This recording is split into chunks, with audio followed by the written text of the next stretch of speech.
it was not. It was a lot of technical issues. That's why I decided to not share. So I'm recording these and these presentation, and our speakers, outside speakers, if they agree, they will be shared and they will be basically they will be saved, their recording, and shared with you guys. But for time being, I just wanted to basically give an overview of basically the list of the speakers that we will have from all the way from next week. Every week we will have it until November 20. If you are a PhD student who's taking the qualifying exam this semester, on that date, October 23, as of now, that's the date, unless it's basically changes. That's basically the date that you can be excused, but please let me know through emails. So I want to basically go basically to these slides, and these are the slides that basically we had, and these are a very long list of slides. So if you are a faculty member in the department and you would like to basically, if you are here, please let me know, and basically I will, it would be great if you can present your slides. So let's see if this new version of the update with the Cisco is gonna help me with this thing or not. So again, this is an overview. We were gonna basically go over this very quickly, and this is the list of our faculty members that you can see here, and basically some of them are again here in this call. I think some of our newer faculties that recently joined last year or so to the department, they are the ones that are aggressively looking for new members of graduate students to join their group. So I would highly recommend you guys to contact them. And I already saw a number of them in this basically presentation. So I think Dr. Emily is here. Let me just learn how I can do this. Where is my list basically? And I'm gonna basically try to see if I can do this. This is not how I like this to be happening, but I don't know why today this is acting like that. So now I need to find this box that okay, so Dr. Amili says that it's better for me to present. I don't think if I can do a good job of presenting what you have. And honestly, if you don't mind, I like to basically people to hear from you guys. So, but I need to find that window that was allowing me to unmute people. That's not here. So that window is not here. So yeah, we need really better way of doing this. Where is that window that I can unmute people? Okay. So, okay, I found that here.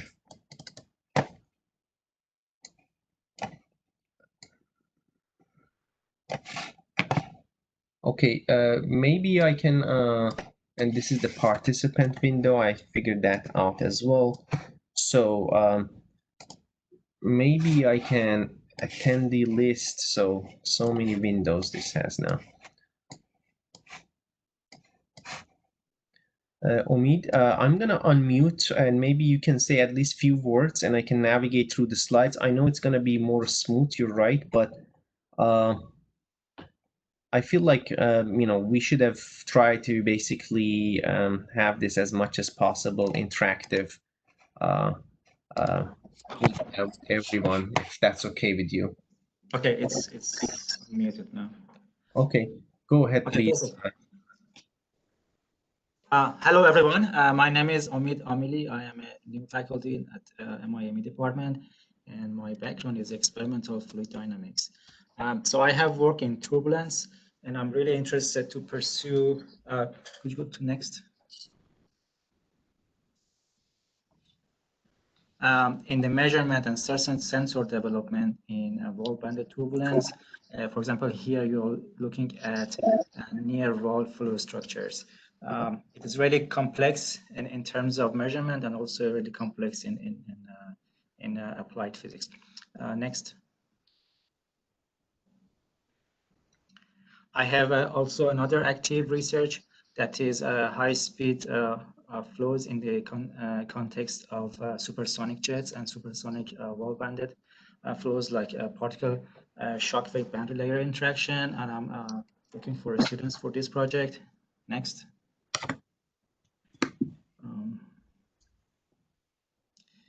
And also I have worked in biological flows using phase contrast MRI and particle image velocimetry.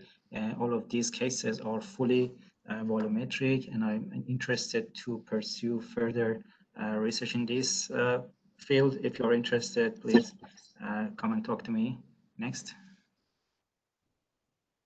And recently, Dr. Shuri and myself, we started to look at the dynamics of particle transport in the context of respiratory aerosols and droplets. And we got an NIH funding to look at the particle topology in the dental settings, and also in the context of developing an efficient method for the efficacy of different facial coverings.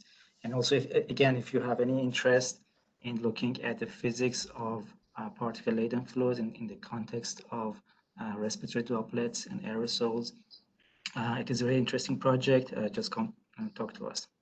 I think that's pretty much it from my end. Thank you very much, Dr. Emily. George, would you like to basically, I can unmute you if you want to basically say a few things about, and the reason, and I appreciate you guys joining, because again, our new faculties are aggressively looking to expand their groups. So not only joining their groups for those new grad students, but also for others to learn about their research. I know you guys have seen in great detail in last semester, kind of refreshing in terms of potential collaboration opportunities, etc. So, George, would you like to go ahead and say a few things about your research? Sure. Thank you, Hossein. So ultimately, my research is focused on better understanding why nature behaves the way that it does, so that we can, so that when we design a solution, we're implicating nature rather than having to overcome it. So one example is if you can understand the how the features of complex fluids affect the flow, then you can take advantage of those to reduce the enormous energy costs that we expend each year just sending fluids through pipes, for example. So this would amount to almost 10% of the world's energy demand is just sending fluids through pipes. Apart from that, you can take this knowledge that we find, and you can expand it to understand how to make submarines go faster, how to make fire hoses spray further. So there's a lot of applications that come out from just simply understanding how nature operates. So if you look at this figure here, if you're familiar with the Moody diagram for flows in pipes, you can visualize that the y-axis, I don't think you can see my mouse, so I'll try to do this without the mouse. You can visualize that the y-axis is the friction factor from the friction factor versus Reynolds number plot. But here we're looking at a constant, at a fixed Reynolds number. And if we vary at the x-axis, if we vary the concentration of polymers here, you can see that simply by making the flow slightly more elastic, and if you look at the numbers, this is less than 100 parts per million, so very small amounts of polymers are being added. You can take the flow, which is fully turbulent, which has the highest friction factor, and reduce the friction factor to a point where it is fully laminar, which is the lowest theoretical value of the friction factor. So just by doing this alone, you can decrease energy costs by 80%. Now, adding polymers to every flow is not really practical. So if we can understand how these polymers operate, we can possibly design pipes that can mimic this type of behavior so that we're not adding anything to the fluids we're trying to transport. All right, next slide, please. So in the previous slide, I talked about how we can modify fluid properties. So we're looking at complex fluids before, but we can also look at how we can modify the geometry of a through which the flow is moving. So here's an example of what you can consider a complex channel. A complex channel is one where you have wide open areas connected to narrow areas. And in this case, which is meant to replicate many industrial and natural phenomena. So, for example, nuclear reactor rod bundles or catheterized arteries and veins. You have an annular flow. So you basically have flow between two cylindrical pieces. And you can actually modify the geometry in order to increase mixing in regions where you generally will not have. So usually flow wants to avoid moving through narrow gaps. And we lost that slide. Yes, sorry. I am some students emailing me now that they do not have the link, and I'm trying to do that, and I know that it's interrupting. Go ahead. Sorry about that. Sure, sorry about that.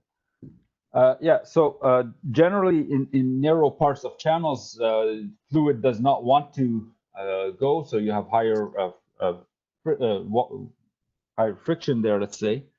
So flow wants to go in the path of least resistance, but as you can see here, it's actually much more complicated than one can expect. And you can see that the very fast moving fluid from the center of the pipe is actually being entrained into the narrow gap region. And this is caused by something called the gap instability.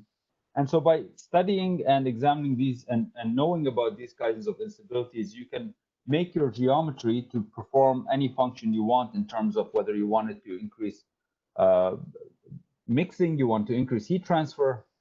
You just have to know how to design for this kind of behavior. And so just to a quick conclusion to all of this, I'm currently actively looking for 2 PhD students that would focus, one on flows with complex fluids and one with flows in complex channels. So thank you for your time. Thanks, Hussein. Thank you. Thank you, George. I think I saw Maysam's slides. Maysam, let me see if I can unmute you and take you. Hello, Hussein and everyone. Can you hear me? Yes, yes. Thank you. A very special thanks to you, Hussein. I know there are so many technical challenges, and thank you so much for setting this up for us. Yeah, if you go to next slide, I can briefly talk about my research. Yeah, keep going. Sorry. I guess, yeah. Yes, okay. Yes, okay, guys. As you may know, my area of research here at University of Toledo are in twofold. Number one is fatigue and fracture mechanics. We have a research lab in North Engineering, and we are working on uniaxial and multi-axial fatigue of materials, and in particular, metal additive or additively manufactured metals or metal additive manufacturing. So this, I'm in charge of a second research lab in the basement of North Engineering building called the Nano and Micromechanics Lab, where we study the properties of materials in a small scale. And when I say a small scale, it means a sub-micron scale, in nano scale. Yes, this triangle describes what I do. It's a correlation between processing, in terms of processing, mainly additive manufacturing, metal additive manufacturing, microstructural assessments, optical microscopy, scanning electron microscopy, EBSD, TEM, and of course properties, mechanical properties, small scale properties, and fatigue properties. Hussein, if you can please go to the next slide. Yes, keep going. Yes, yeah, we have an iMicro system in our research lab. We can do indentation fatigue, we can do indentation creep, we can run the test at room temperature. we have the capability of running the test at high temperature as well, but not here. Through some collaboration with my colleagues at different schools, I run some high temperature indentation tests as well. Plus fatigue, we have two high duty fatigue system, a multi-axial and a uniaxial system. Also, I'm putting together a proposal through Shimadzu, and I'm planning to buy a new fatigue system to run gigacycle fatigue. And when I say gigacycle, means the number of cycles beyond the 10 million cycle. I mean 10 to 10, 10 to 8, 10 to 9 cycles.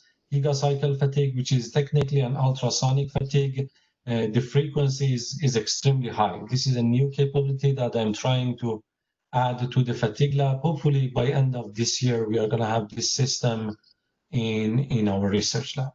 Yes, and I'm looking for 2 PhD students.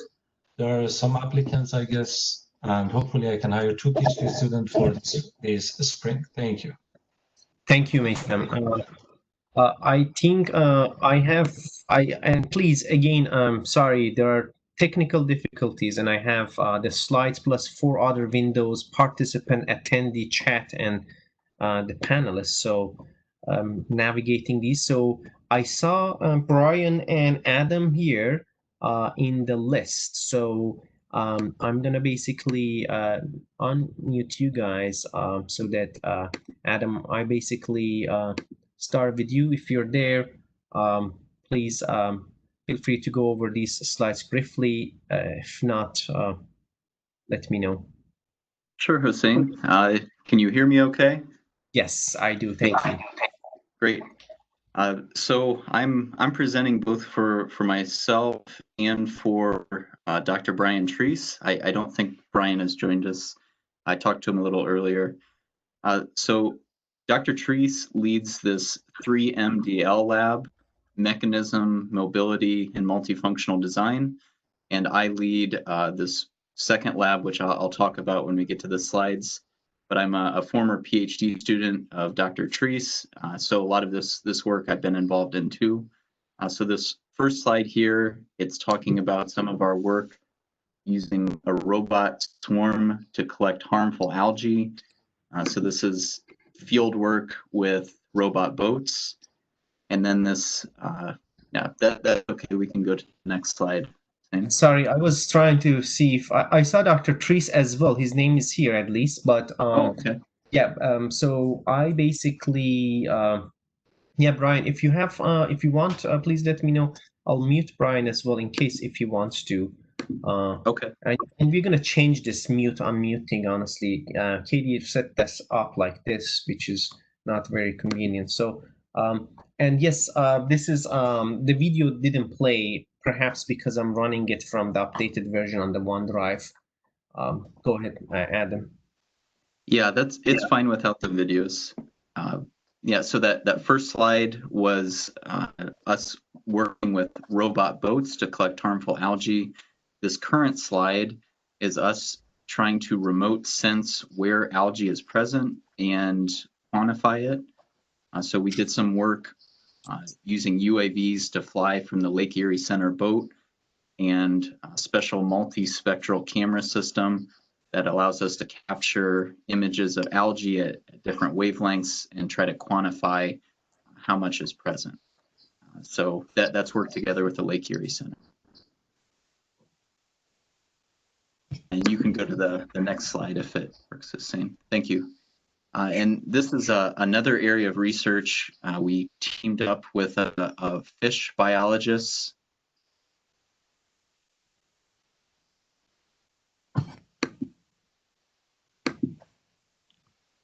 Yeah, again, the video doesn't work. Adam, can you, yes, go ahead. That allows it to separate these particles. And so we're doing a lot of work with trying to 3D print.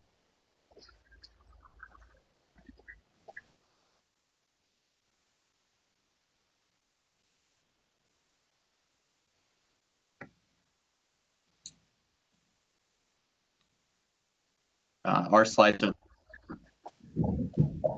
Yeah, I don't know. Can someone And else it's fine verify if if I? they're not playing. No, they You are can go not to playing. the next slide, Hussein. Yeah, yeah. And Your voice this was last slide, cutting a this little is bit. Reese's lab. He's worked a lot with deployable structures. He was at NASA JPL before coming to Toledo.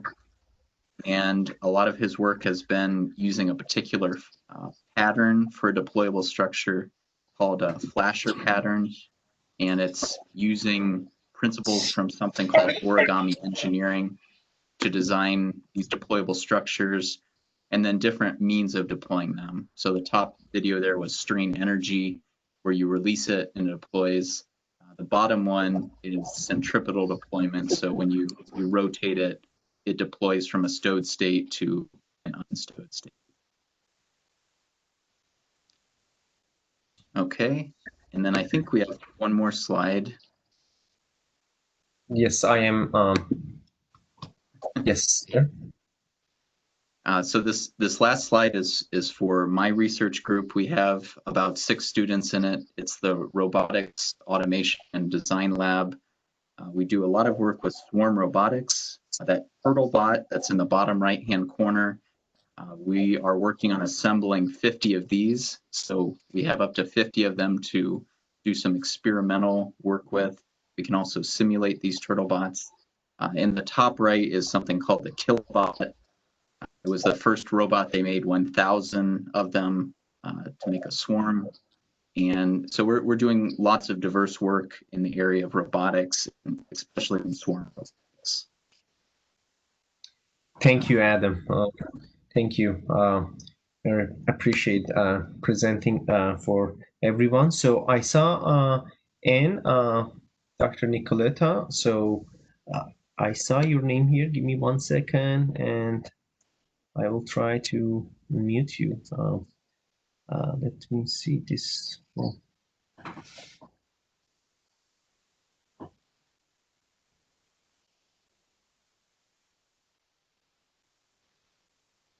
Here we go. And this shouldn't be like this. Okay. Hi, Dr. Nicoletta. Would you like to say a few things, if possible?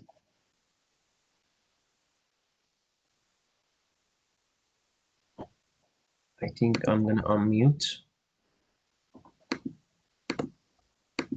Hello, can you hear me? Good afternoon. Hi. Can you hear me? Yes, yes. Okay, so good afternoon, everybody. So my name is Nicoleta Ene, and my area of interest is in tribology, rotor dynamics, vibrations and noise, modeling and control. One of my projects is in tribology. What means tribology? Could you please go to the, okay, thank you. It means tribology, friction, wear, lubrication. So you can see from here that tribology is a multidisciplinary domain. We need to solve problems from fluid mechanics, from materials, from mechanical design, and I'm also from tribology, especially I'm interested in fluid film bearings, oil lubricated bearings, and air lubricated bearings. Each type of lubricant addresses to a different application. So, for example, for oil lubricating bearings, we can use them in helicopter transmissions, and I obtain very nice results for for using wave bearings, a special type of fluid film bearing in helicopter transmissions. Also,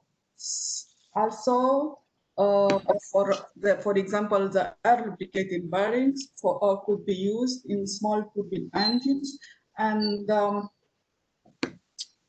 currently, I have a project with the Office of Naval Research to develop air lubricating bearings that can be used on small turbine engines developed by US Navy. Generally, in turbine engines, the rolling element bearings are used. Why is the advantage of using air lubricating bearings instead of rolling element bearings? The system is more simple. Why? Because in this case, we don't need the thermal system that is required by the rolling element bearings.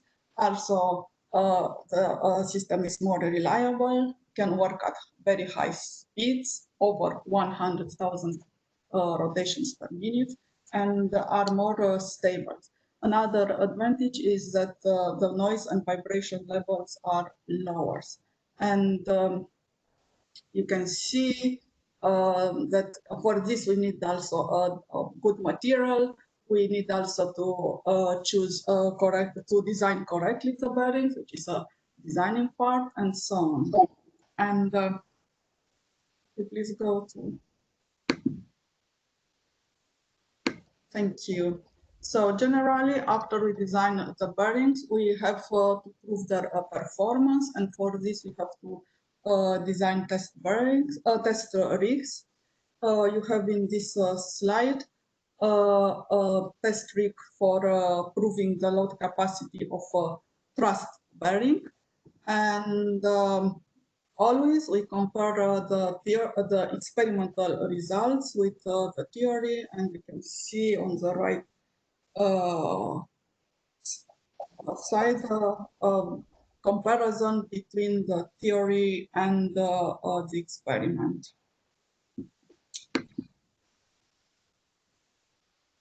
This is another example. This is a test rig that we built for testing journal bearings, and also it was used for rotor dynamic test.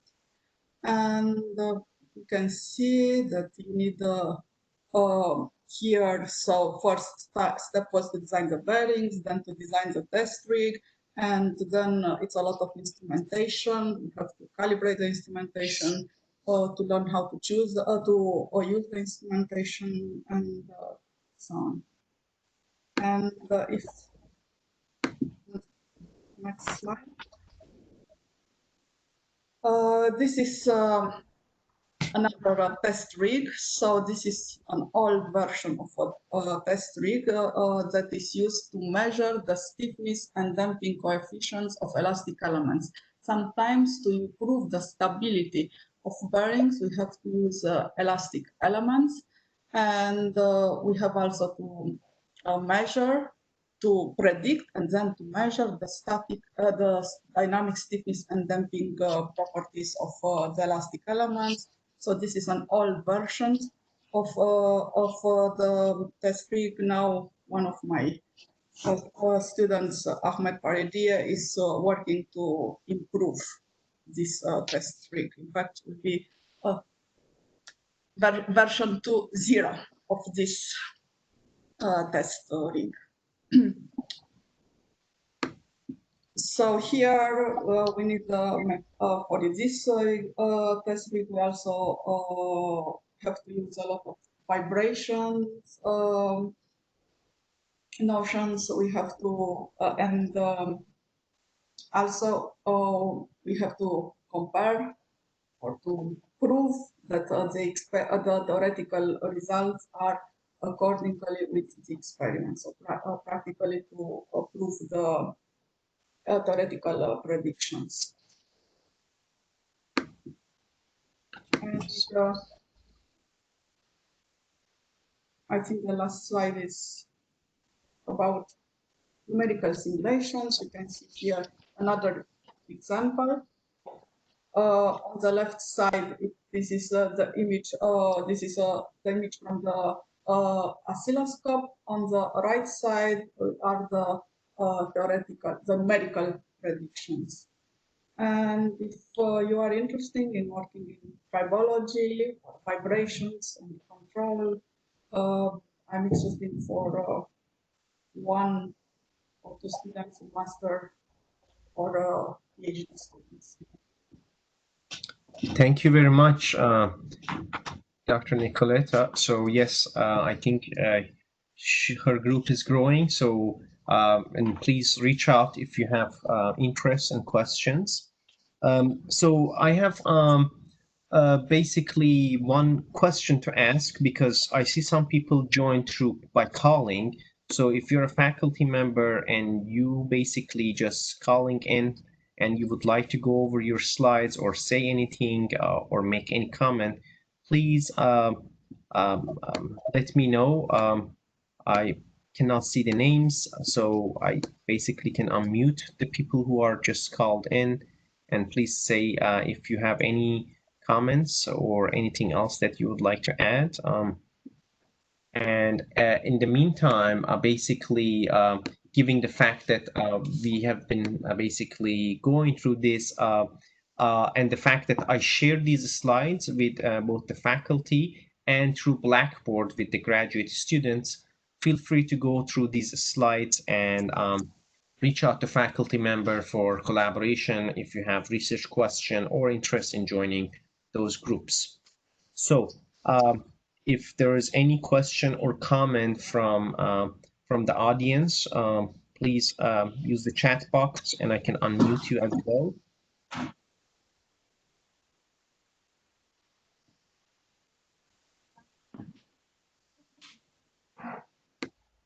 Okay, if not, basically, go ahead. I think somebody's.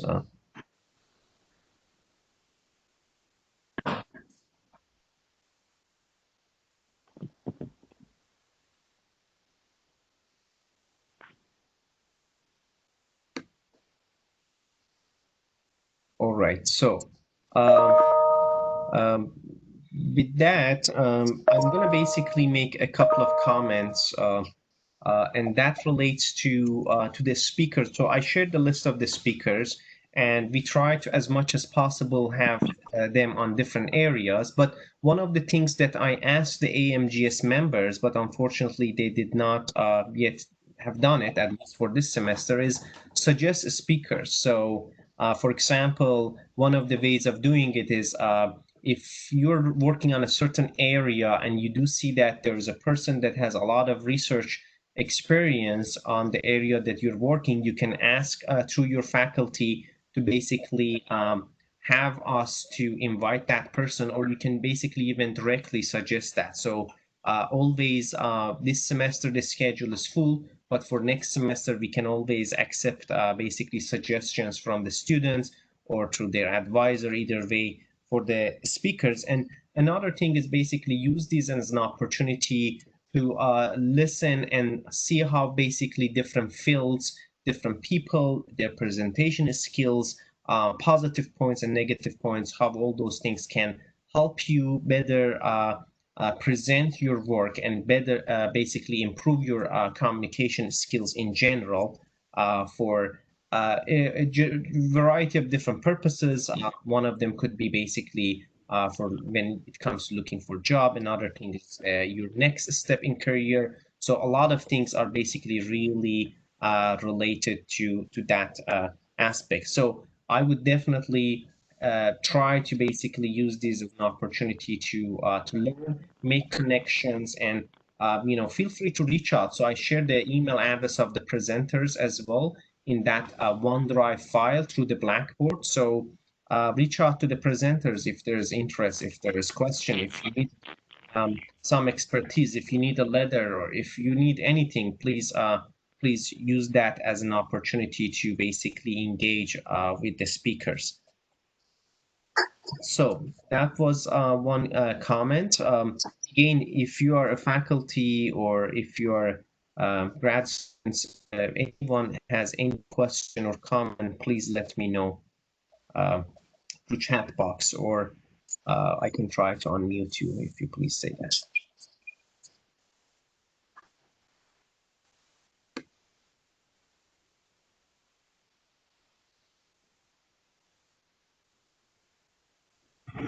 Okay, and I please, if I have missed you, you had the slides, your faculty. I keep looking at this list, and I assume it's updating. So if I've missed you for any reason, please let me know. Okay, so we're gonna basically again record these, and hopefully some of the technical challenges we had, we're gonna resolve them for the next week. So we're gonna have every week on Fridays 1 to 2 p.m. Basically these presentations, and you will see these flyers. We'll make sure that everybody gets those, add to their calendar, and make sure everybody has easy access to those basically presentations.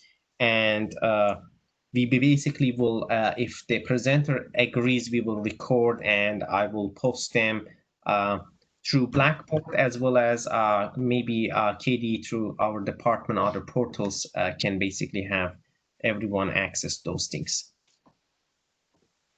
Okay, thank you very much, guys. I want to basically close this seminar.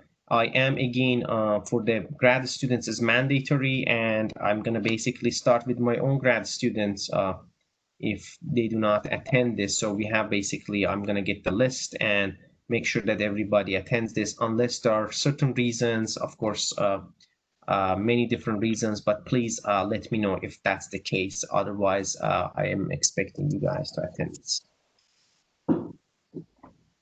Okay, Sarah, do you want to conclude, say something? You still have difficulties. If that's the case, basically we can conclude it here. If not, please let me know.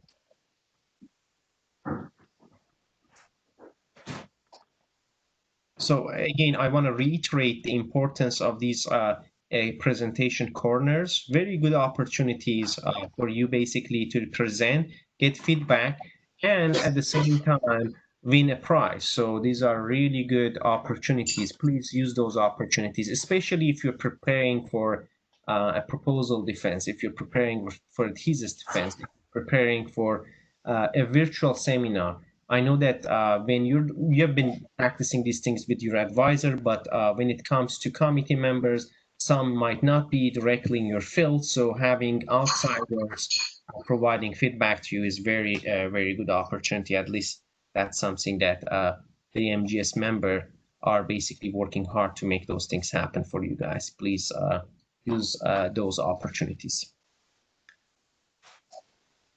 Okay, well, so basically, yes, Sarah has still some issues. We'll make sure that those issues are fixed for next time. And thanks again, everyone, for joining, and I will see you guys next week.